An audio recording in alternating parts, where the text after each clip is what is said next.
Seigneur vous bénisse. C'est encore moi, votre frère, le prophète Urbain Teya, leader des églises Siré, chapelle internationale du réveil par l'évangile.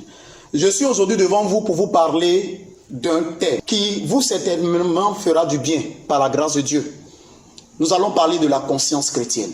La Bible dit dans le livre de 1 Timothée 1, le verset 18 au verset 19, Paul qui parlait à Timothée dit « La recommandation que je t'adresse, Timothée, mon enfant, selon les prophéties faites précédemment à ton sujet, c'est que d'après elles, tu combattes le bon combat, en gardant la foi et une bonne conscience. Cette conscience que quelques-uns l'ont perdue et ils ont fait naufrage par rapport à la foi. Je veux nous parler de la conscience chrétienne. La conscience chrétienne, qu'est-ce que c'est? Bien avant, il faut définir ce que c'est que la conscience. La conscience, c'est la capacité que Dieu a donnée à tout homme pour pouvoir séparer le bien du mal. Par contre, la conscience chrétienne, c'est la capacité de reconnaître les ténèbres de la lumière. C'est la capacité de discerner le bien du mal. C'est la capacité de discerner la moralité chrétienne de l'immoralité. Et la Bible dit que Paul dit, je m'adresse à toi et je te donne cette recommandation, c'est de faire le bon combat.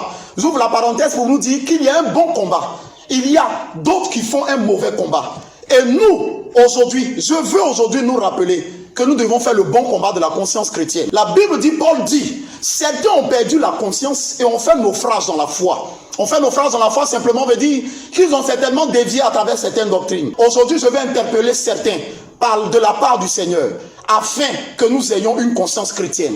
La conscience chrétienne, qu'est-ce que c'est également? C'est le fait de savoir indexer ce que Dieu condamne et de savoir indexer ce que Dieu justifie. La conscience chrétienne est importante. Et de nos jours, beaucoup ont perdu la conscience chrétienne. Certains justifient par leurs moyens le péché dans lequel ils sont.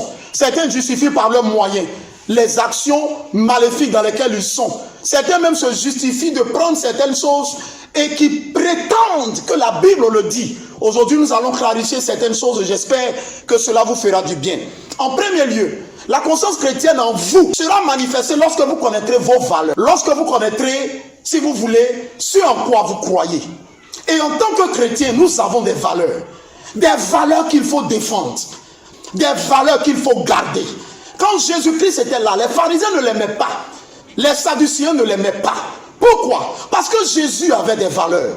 Écoutez par exemple un homme qui vient sur la terre et qui dit, vous avez entendu qu'il vous a été dit que lorsqu'une femme est répudiée, il faut la tuer selon la loi. Mais moi je vous dis, celui qui marie une femme répudiée, lui-même il commet un adultère. Les gens se sont trouvés, mais attends, qu'est-ce qu'il dit? Jésus va plus loin pour dire, ben écoutez, celui qui vous gifle de la joue droite, donnez-lui la joue gauche. Des gens ne l'admiraient pas parce que chez eux, œil pour œil, dent pour dent. Mais Jésus a tout changé. Et nous avons des valeurs qu'il faut défendre. Et ces valeurs commencent par ce en quoi on croit. Nous croyons que la Bible est vraie. Nous croyons que Jésus ne ment pas.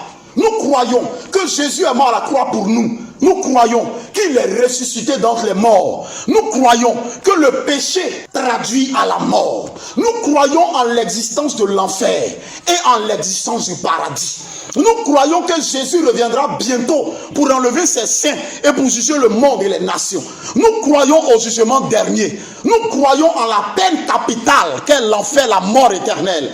Nous croyons que ce qui est péché est péché. Nous croyons que même boire le vin c'est un problème. Nous croyons que Dieu n'aime pas le copinage. Nous croyons que Dieu n'aime pas l'adultère. Nous croyons que Dieu n'aime pas toutes ces choses. Arrêtons de voiler les choses et de penser que nous avons le droit de pouvoir déformer la parole de Dieu. La conscience chrétienne, c'est la capacité que nous avons à garder les valeurs que Christ nous a laissées et à les défendre. Il faut être conscient que nous sommes chrétiens. Il faut être conscient que tu as des valeurs à défendre. Il faut être conscient qu'il y a des choses qui te sont permises, dit la Bible, mais ça ne t'est pas utile. Tu peux dire que s'il m'est permis d'aller dans un bar, ok, mais je ne fais rien. Mais si tu ne fais rien, dans ce bar-là, tu bois quoi? Si tu bois la sucrerie, ça te coûte quoi de prendre cette sucrerie-là pour aller la boire chez toi?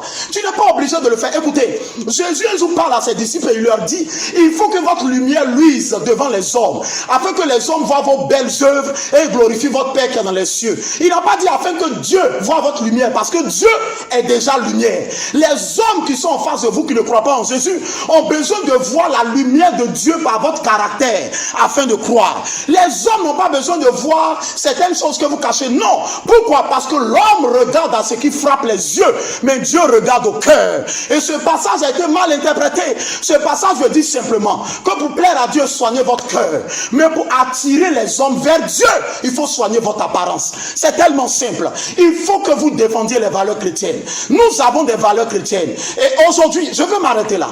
La conscience chrétienne est en train de disparaître. Et à toi qui m'écoutes, tu as le droit et le devoir de la défendre parce que nous sommes en 2020. Imaginez-vous en 2030. Que sera l'église? Mais je crois que nous allons relever le défi. Que Dieu vous bénisse et que Dieu nous accorde la grâce et la capacité d'avoir une conscience chrétienne noble et propre. Au nom de Jésus-Christ.